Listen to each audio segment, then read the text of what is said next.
लगातार आपको नेपाल की तस्वीरें दिखा रहे हैं। नेपाल में भीषण बवाल जारी है। फेसबुक, इंस्टाग्राम पर बैन लगा तो जेन जी गुस्से में आ गया। राजधानी काठमांडू में हजारों युवाओं की भीड़ सड़कों पर है। सड़कों पर युवाओं का ऐसा हुजूम है कि सुरक्षा बलों के पसीने छूट गए हैं। नेपाल की सरकार का विरोध किया जा रहा है। उग्र भीड़ संसद के अंदर घुस गई, तोड़फोड़ की गई। भीड़ को काबू में करने के लिए पुलिस को बल प्रयोग करना पड़ा है। हम तस्वीरें आपको दिखा रहे हैं। देखिए किस तरह की तस्वीरें इस वक्त नेपाल में देखने को मिल रही है। नेपाल में 3 घंटे से हो रहा है ये विरोध प्रदर्शन और ये अभी भी जारी है। काठमांडू समेत कई इलाकों में प्रदर्शन हो रहा है। भ्रष्टाचार और सोशल मीडिया बैन का विरोध हो रहा है। सोशल मीडिया बैन से जो विरोध शुरू हुआ अब वो भ्रष्टाचार के मुद्दे तक पहुंच चुका है।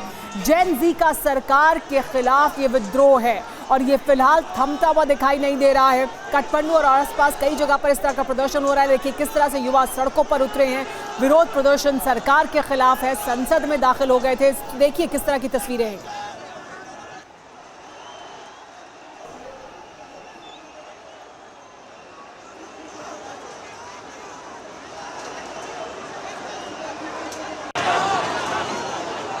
तो देखिए ये तस्वीरें हम आपको दिखा रहे हैं। ये काठमांडू की तस्वीरें हैं और यहाँ पर किस तरह से ये पिछले कई घंटे से इसी तरह का विरोध प्रदर्शन हो रहा है। लोगों की भीड़ है, युवाओं की भीड़ है, हुजूम है। विरोध शुरू हुआ बैन से, लेकिन अब मुद्दा भ्रष्टाचार भी है। कहा यह जा रहा है कि सरकार को हटना चाहिए क्योंकि सरकार जिस तरह के कदम उठा रही है, जिस तरह के फैसले ले रही है, उसका विरोध हो रहा है। पुलिस को आंसू गैस के गोले छोड़ने पड़े हैं काबू करने के लिए, लेकिन हालात फिलहाल काबू में नहीं है।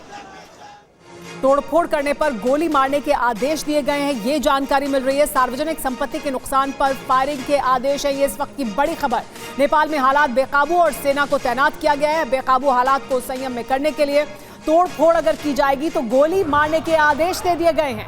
सार्वजनिक संपत्ति के नुकसान पर फायरिंग के आदेश दिए गए हैं। देखिए ये कहा जा रहा है कि ये तमाम जो लोग यहाँ प्रदर्शन करने के लिए पहुंचे थे ये युवा हैं। विरोध इस बात का कि बैन किया गया है तमाम ऐप्स को, सोशल मीडिया ऐप्स को, उसका विरोध शुरू हुआ था। और देखिए किस तरह से आंसू गैस के गोले दागे जा रहे हैं ताकि भीड़ को काबू में किया जा सके। उसके बावजूद भीड़ बनी हुई है सड़कों पर। सेना को आदेश दे दिया गया है कि अगर तोड़फोड़ की जाएगी तो गोली मार दी जाए। एक और बड़ी खबर इस वक्त काठमांडू से, वो भी आपको बता देते हैं। जो प्रदर्शन कर रहे हैं युवा, वो व्यवस्था परिवर्तन की बात कर रहे हैं, वो सरकार के भ्रष्टाचार की बात कर रहे हैं। हमारे साथ मनीष शाह यहाँ पे जुड़े हुए हैं लगातार। मनीष, ये बड़ी बात है।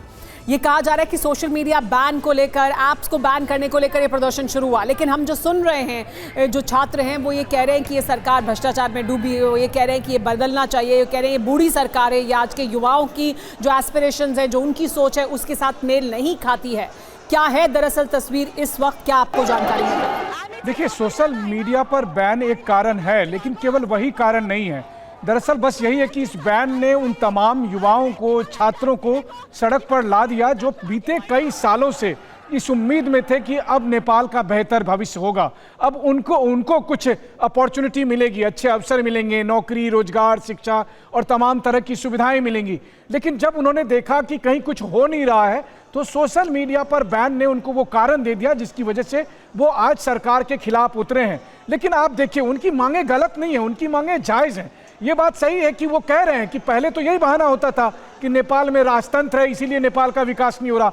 उसके बाद तो लोकतंत्र आया। इस लोकतंत्र में वो देख ही रहे हैं कि 2, 4, 5 नेता हैं जो आपस में बस कुर्सियों की अदला बदली करते हैं। लेकिन नेपाल के छात्र, नेपाल के युवा, नेपाल के गरीब, उनकी स्थिति जस की तस बनी हुई है। तो ये गुस्सा उनका है, ये उनकी मांग है जिसकी वजह से वो सड़कों पर आए। लेकिन अमूमन जैसा होता है कि सरकार वही गलती करती है कि शांतिपूर्ण विरोध प्रदर्शन को खत्म करने के लिए पुलिस का इस्तेमाल होता है, सेना का इस्तेमाल होता है। आप लाठियां चला रहे हैं, आंसू गैस के गोले से दगवा रहे हैं, आप गोलियां चला रहे हैं जिसकी वजह से बच्चे मारे जा रहे हैं। तो ऐसी स्थिति में फिर ये भीड़ हिंसक होगी, फिर उसको संभालना मुश्किल हो जाएगा। और हमने देखा है कि दुनिया के कई देशों में उसका अंजाम क्या हुआ, बड़े से बड़ी सरकार को गद्दी छोड़नी पड़ी। हो सकता है इस बार काठमांडू की बारी आ जाए। जी हाँ, जिस तरह के हालात हैं वो बहुत तनावपूर्ण बने हुए हैं। आप बने रहे हमारे साथ मनीष।